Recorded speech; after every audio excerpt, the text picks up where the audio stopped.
guys, it's Mary Carol Amber Gaston from Remax and Routine, and so today is Friday, and we're down at the View, and they're doing their Christmas openings, and so we've got Carolyn, Joel, Carolyn, and Brent are the owners, and so Carolyn, tell us a little bit about the day.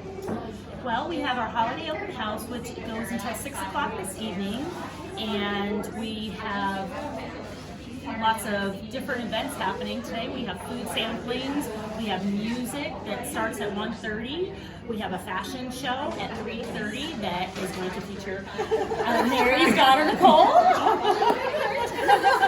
So lots of fun things to do, lots of specials, and lots of great Christmas cheer. That is so fun.